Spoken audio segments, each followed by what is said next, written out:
ದಾವಣಗೆರೆ ದಕ್ಷಿಣ ವಿಧಾನಸಭಾ ಕ್ಷೇತ್ರದಲ್ಲಿ ಇದೀಗ ಕಾಂಗ್ರೆಸ್ಗೆ ಬಂಡಾಯದ ಬಿಸಿ ಎದುರಾಗಿದೆ. ಅದರಂತೆ ಸಾದಿಕ್ ಪೈಲ್ವಾನ್ ಅವರು ಬಂಡಾಯವಾಗಿ ಸ್ಪರ್ಧೆಯನ್ನ ಮಾಡಿರುವಂತದ್ದು. ಈ ನಡುವೆ ಅವರ ಒಂದು ಮನವೊಲಿಕೆಗೆ ತೆರಳಿರ್ತಕ್ಕಂಥ ರಿಜ್ವಾನ್ ಅರ್ಷದ್ ಅವರು ನಮ್ಮ ಜೊತೆ ಇದ್ದಾರೆ, ಮಾತನಾಡಿಸಿ. ಸರ್, ನಿನ್ನೆ ಪೈಲ್ವಾನ್ ಅವರ ಮನವೊಲಿಕೆಗೆ ತೆರಳಿದ್ರಿ, ಆಕ್ಚುಲಿ ಏನಾಯ್ತು ಸರ್? ಅವರು ವಾಪಸ್ ಯಾಕೆ ತೆಗೆದುಕೊಳ್ಳಲ್ಲ ಅಂದ್ರು? ನಾವಲ್ಲಿ ತಲುಪೋದಕ್ಕೆ ತಡ ಆಯಿತು. 3 ಗಂಟೆ ಸಮಯ, ಕೊನೆ ಸಮಯದ ಒಳಗಡೆ ಹೋಗಬೇಕಾಗಿತ್ತು. ಸ್ವಲ್ಪ ತಡ ಆಯಿತು. ಸೊ ನ್ಯಾಚುರಲಿ ಆ ಟೈಮ್ ಆದ ನಂತರ ವಿಡ್ರಾ ಮಾಡೋಕ್ಕೆ ಬರೋದಿಲ್ಲ. ಆದರೆ ನಾವು ಅವ್ರನ್ನ ಮಾತಾಡಿದ್ದೇವೆ. ಅವರು ನಮ್ಮ ಪಕ್ಷದ ಒಬ್ಬ ಮುಖಂಡರು, ದೀರ್ಘಕಾಲ ನಮ್ಮ ಪಕ್ಷದಲ್ಲೇ ಇದ್ದು ರಾಜಕಾರಣ ಮಾಡಿರ್ತಕ್ಕಂಥವ್ರು. ಸೊ ಕಾಂಗ್ರೆಸ್ ಪಕ್ಷದ ಅಭ್ಯರ್ಥಿಗೆ ಅವರು ಬೆಂಬಲ ಸೂಚಿಸ್ತಾರೆ ಅಂತ ನನಗೆ ನಂಬಿಕೆ ಇದೆ. ಸರ್, ಆಕ್ಚುಲಿ CLP ಸಭೆಯಲ್ಲೂ ಕೂಡ ಡೈರೆಕ್ಷನ್ ಇತ್ತು, ಸುರ್ಜೇವಾಲಾ ಡೈರೆಕ್ಷನ್ ಇತ್ತು, ಮತ್ತೆ CM ಸಿದ್ದರಾಮಯ್ಯ ಕಾವೇರಿಯಲ್ಲಿ ಅವತ್ತೇ ನೈಟ್ ಡೈರೆಕ್ಷನ್ ಕೊಟ್ಟಿದ್ರು ಅಂತ. ಆಕ್ಚುಲಿ ತಾವು ತೆರಳೋದಕ್ಕೆ ಯಾಕೆ ವಿಳಂಬ ಆಯಿತು ಸರ್? ಏನು ಅಂತ? ಸ್ವಲ್ಪ ನಮ್ಮಿಂದಾನೇ ಸ್ವಲ್ಪ ಲೋಪ ಆಗಿರ್ಬೋದು. ನಾನು ಬೇರೆ ಕಡೆ ಕೇರಳ ಅಲ್ಲಿ ಕೆಲವು ಜವಾಬ್ದಾರಿಗಳು, ಚುನಾವಣೆ ಜವಾಬ್ದಾರಿಯನ್ನು ಕೊಟ್ಟಿರ್ತಕ್ಕಂಥದ್ದು, ಅಲ್ಲಿಂದ ಬಂದು ಇಲ್ಲಿಗೆ ಹೋಗೋಕ್ಕೆ ಸ್ವಲ್ಪ ತಡ ಆಗಿತ್ತು. ಮುಂಚೆ ಹೋಗಿದ್ರೆ ನಿಶ್ಚಿತವಾಗ್ಲೂ ಅದು ನಾಮಿನೇಷನ್ ವಿಡ್ರಾ ಆಗೋದು. ಇಲ್ಲದೇ ಇದ್ರೂ ಸಹ ಅವರು ನಮ್ಮ ಪಕ್ಷ ಜೊತೆಗೆ ಇರ್ತಾರಂತ ನನಗೆ ಸಂಪೂರ್ಣ ನಂಬಿಕೆ ಇದೆ. ನಾನು ನಿರಂತರವಾಗಿ ಅವ್ರ ಜೊತೆಗೆ ಸಂಪರ್ಕದಲ್ಲಿ ಇದ್ದೇನೆ. ನಮ್ಮ ಜೊತೆಗೆ ಬಂದು ಪಕ್ಷಕ್ಕೆ ಬಲಪಡಿಸ್ತಾರೆ ಅಂತ ನನಗೆ ಸಂಪೂರ್ಣ ನಂಬಿಕೆ ಇದೆ. ತೆರಳಿದಂಥ ಸಂದರ್ಭದಲ್ಲಿ ಅವ್ರ ಮನವೊಲಿಕೆ ಆಗಿಲ್ಲ. ಅಲ್ಲಿರ್ತಕ್ಕಂಥ ಯೂತ್ಸ್, ಒಂದಷ್ಟು ಜನ ನಿಮ್ಮ ಅಲ್ಪಸಂಖ್ಯಾತ ಕಾರ್ಯಕರ್ತರು ತುಂಬಾ ಆಕ್ರೋಶ ವ್ಯಕ್ತಪಡಿಸಿದ್ದಾರೆ, ಇಲ್ಲ ಈ ಬಾರಿ ಬದಲಾವಣೆ ಆಗಬೇಕು ಅಂತ. ಈ ನಡುವೆ ನೀವು ಯಾವ ರೀತಿ ವಿಶ್ವಾಸ ಸರ್ ನಮಗೆ ಬೆಂಬಲಿಸ್ತಾರೆ ಅಂತ? ನಾವೆಲ್ಲ ಒಂದು ಕುಟುಂಬದ ಸದಸ್ಯರಾಗಿ, ಹೌದು, ಒಂದು ಪಕ್ಷದ ಈಗ ಒಂದು ತೀರ್ಮಾನ ಆಗಿದೆ. ಬಟ್ ಅದೇ ತೀರ್ಮಾನ 28ನೇ ಅಸೆಂಬ್ಲಿಗೆ ಆಗುತ್ತೆ ಅಂತದ್ದು ಏನಿಲ್ಲ. ಇಲ್ಲ, ಈ ವಿಶೇಷವಾದಂಥ ಸಂದರ್ಭದಲ್ಲಿ ಒಂದು ತೀರ್ಮಾನ ಮಾಡಿದ್ದಾರೆ. ಬಾಗಲಕೋಟೆಯಲ್ಲಿ ತೀರೋಗಿರ್ತಕ್ಕಂಥ ನಾಯಕರ ಕುಟುಂಬಕ್ಕೆ ಟಿಕೆಟ್ ಕೊಟ್ಟಿದ್ದೀವಿ.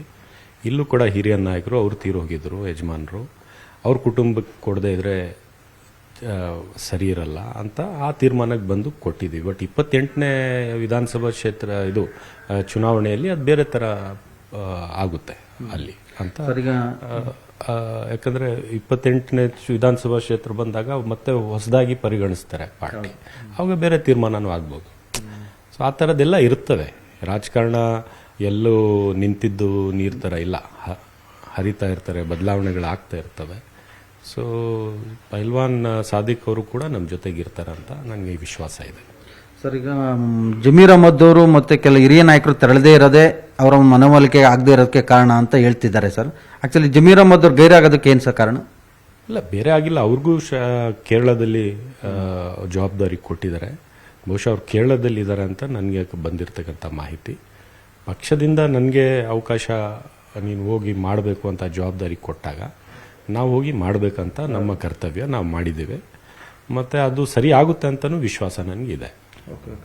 ಸರ್, ಈಗ ಅಲ್ಲಿರ್ತಕ್ಕಂಥ ಅಲ್ಪಸಂಖ್ಯಾತರ ಮುಖಂಡರುಗಳು ತಮ್ಗೇನು ಹೇಳ್ತಾರೆ ಸರ್? ಮತ್ತೆ ಈಗ ಪ್ರೆಸೆಂಟ್ ಯಾವ ರೀತಿಯಾಗಿ ಮನವೊಲಿಸ್ತೀರಾ ಸರ್? ಏನು ಈಗಾಗಲೇ ಒಂದಂತೂ ಕೈ ಮೀರಿ ಹೋಗಿದೆ, ಈಗ ಏನಾದರೂ ಬೇಷರತ್ ಬೆಂಬಲ ಕೊಡಿಸುವಂತ ಜವಾಬ್ದಾರಿ ಇರ್ಬೋದು, ಅದು ಆ ರೀತಿ ಸಾಧ್ಯನಾ ಸರ್? ಈಗ ನೋಡಿ, ನಿನ್ನೆನೂ ಕೂಡ 11 ಜನ ಬಂಡಾಯ ಅಭ್ಯರ್ಥಿಗಳು ತಮ್ಮ ನಾಮಪತ್ರವನ್ನು ವಾಪಸ್ ತಗೊಂಡು ಕಾಂಗ್ರೆಸ್ ಪಕ್ಷದ ಅಭ್ಯರ್ಥಿಗೆ ಬೆಂಬಲ ಕೊಟ್ಟಿದ್ದಾರೆ. ನಾವು ನಿನ್ನೆ ಹೋಗಿದ್ದ ಸಂದರ್ಭದಲ್ಲಿ ಮುಖ್ಯವಾದಂಥ ಒಂದು ಅಭ್ಯರ್ಥಿ ಸಾದಿಕ್ ಪೈಲ್ವಾನ್ ಅವರು, ಅವ್ರ ಜೊತೆಗೂ ನಾನು ಸಂಪರ್ಕದಲ್ಲಿದ್ದೇನೆ, ಮಾತನಾಡಿದ್ದೇನೆ. ಅವರು ಕೂಡ ನನ್ನ ಮನಸ್ಸು ಮಾಡ್ತಾರೆ ಅಂತ ನನಗೆ ವಿಶ್ವಾಸ ಇದೆ.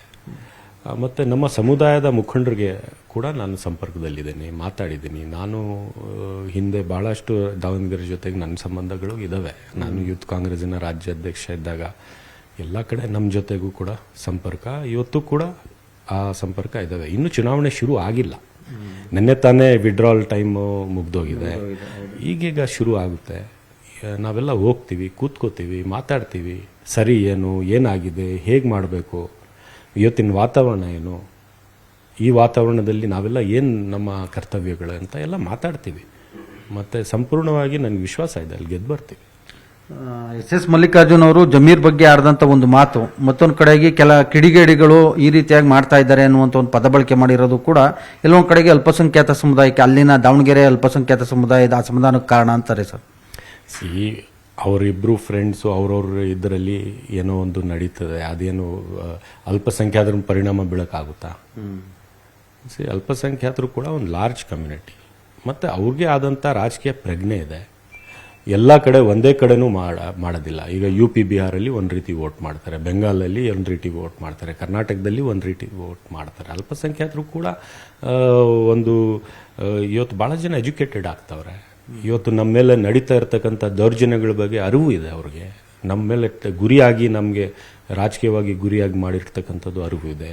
ಹೀನಾಯವಾಗಿ ನಮ್ಮ ಜೊತೆಗೆ ನಡೆಸ್ಕೊಂಡು ಹೋಗ್ತಾ ಇರ್ತಕ್ಕಂಥ ಅರಿವು ನಮ್ಮ ಜೊತೆಗೆ ಆಗಿರ್ತಕ್ಕಂಥ BJP, ಸಂಘ ಪರಿವಾರ, ಇವರಿಂದ ನಮಗೆ ಏನಾಗ್ತಾ ಇದೆ, ನಾವು ಯಾವ ರೀತಿ ಬದುಕ್ತಾ ಇದ್ದೀವಿ ಅಂತಲೂ ಎಲ್ಲ ಸ್ಪಷ್ಟತೆ ಇದೆ, ಎಲ್ಲರಿಗೂ ಗೊತ್ತಿದೆ. ಒಳ್ಳೆ ತೀರ್ಮಾನ ಬರ್ತಾರೆ. ಸೊ ಆ ಥರ ಇಲ್ಲ, ನನಗೆ ಒಬ್ಬನಿಗೆ ಏನಾದರೂ ಗುರಿಯಾಗಿ ಯಾರೋ ಮಾತಾಡಿ ನನಗೆ ಧಕ್ಕೆ ಆದರೆ ಇಡೀ ಸಮುದಾಯಕ್ಕೆ ಆಗೋಗುತ್ತೆ ಅಂತ ಮಾಡೋದು ಸರಿಯಲ್ಲ. ಸೊ ಈಗ ಪೈಲ್ವಾನ್ ಅವರ ಬಂಡಾಯ ಸ್ಪರ್ಧೆಯಿಂದ ಅಲ್ಪಸಂಖ್ಯಾತ ಮತಗಳ ವಿಭಜನೆ ಆಗಲ್ವಾ ಸರ್? ಅಂಥದ್ದೊಂದು ಆತಂಕ ಕಾಂಗ್ರೆಸ್ಗಿಲ್ವಾ?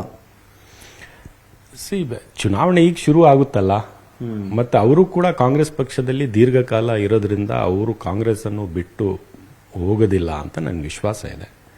ಸೊ ನಾನು ಸಂಪೂರ್ಣವಾಗಿ ಅಲ್ಲಿನ ಅಲ್ಪಸಂಖ್ಯಾತರು ಕಾಂಗ್ರೆಸ್ ಪರವಾಗಿ, ಕಾಂಗ್ರೆಸ್ ಬೆಂಬಲಕ್ಕೆ ನಿಲ್ತಾರೆ ಅಂತ ನನಗೆ ವಿಶ್ವಾಸ ಇದೆ. ಸರ್, ಕೊನೆಯದಾಗಿ ಸರ್, ಈ ಸಂಬಂಧವಾಗಿ ರಾಜ್ಯ ನಾಯಕರಿಗೆ, ಅಂದರೆ ನಿಮಗೆ ಸೂಚನೆ ಕೊಟ್ಟಂತ ರಾಜ್ಯ ನಾಯಕರಿಗೆ, ಸುರ್ಜೇವಾಲಾಗೆ, CM ಸಿದ್ದರಾಮಯ್ಯ, DK ಶಿವಕುಮಾರ್ಗೆ ಏನು ರಿಪೋರ್ಟ್ ಕೊಟ್ಟಿದ್ದೀರಾ, ಮತ್ತೆ ಮುಂದೆ ಏನಾಗಬೇಕು ಅಂತ ಸಜೆಷನ್ ಕೊಟ್ಟಿದ್ದೀರಾ ಸರ್? ಯಾವ ರೀತಿ ಆದರೆ ಪೈಲ್ವಾನ್ ಅವ್ರ ಮನವೊಲಿಕೆ ಆಗ್ತಾರೆ ಅನ್ನುವಂಥ ಒಂದು ನಿಟ್ಟಿನಲ್ಲಿ ಸಲಹೆ ಕೊಟ್ಟಿದ್ದೀರಾ?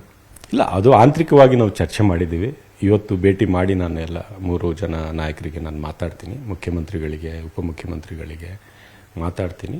ಸುರ್ಜೇವಾಲಾ ಅವ್ರಿಗೂ ಎಲ್ಲ ಗೊತ್ತಿದೆ, ಮತ್ತು ಎಲ್ಲರಿಗೂ ಸಂಪೂರ್ಣವಾಗಿ ವಿಶ್ವಾಸ ಇದೆ, ಎಲ್ಲ ಸರಿ ಆಗುತ್ತೆ, ಒಳ್ಳೆ ರಿಸಲ್ಟ್ ಬರುತ್ತೆ ಅಂತ. ತಾವು ನೋಡಿ, ಒಳ್ಳೆ ರಿಸಲ್ಟ್ ಬರುತ್ತೆ. Okay sir, thank you. So ಇದಿಷ್ಟು ಶಾಸಕ ರಿಜ್ವಾನ್ ಅರ್ಷದ್ ಅವರ ಸ್ಪಷ್ಟ ನುಡಿಗಳು. ಕ್ಯಾಮರಾಮನ್ ವಿಶ್ವನಾಥ್ ಹಾವೇರಿ ಜೊತೆ ಹೆಬ್ಬಾಕ ತಿಮ್ಮೇಗೌಡ, ನ್ಯೂಸ್ 18 ಕನ್ನಡ, ಬೆಂಗಳೂರು. ನಿರ್ಭೀತ, ನಿಷ್ಪಕ್ಷಪಾತ, ವಿಶ್ವಾಸಾರ್ಹ ಸುದ್ದಿಗಳಿಗೆ ಮತ್ತೊಂದು ಹೆಸರಾಗಿರುವಂತ ನ್ಯೂಸ್ 18 ಕನ್ನಡ ಈಗ ಆಪ್ನಲ್ಲೂ ಲಭ್ಯವಿದೆ. ದಯವಿಟ್ಟು ಇಲ್ಲಿರುವ QR ಕೋಡ್ ಅನ್ನ ಸ್ಕ್ಯಾನ್ ಮಾಡಿಕೊಂಡು ಆಪ್ ಅನ್ನ ಡೌನ್ಲೋಡ್ ಮಾಡೋದಕ್ಕೆ ಮರಿಬೇಡಿ. ನಿಮ್ಮ ಬೆಂಬಲ ಹೀಗೆ ಸದಾ ನಮ್ಮೊಂದಿಗಿರಲಿ. ಧನ್ಯವಾದ.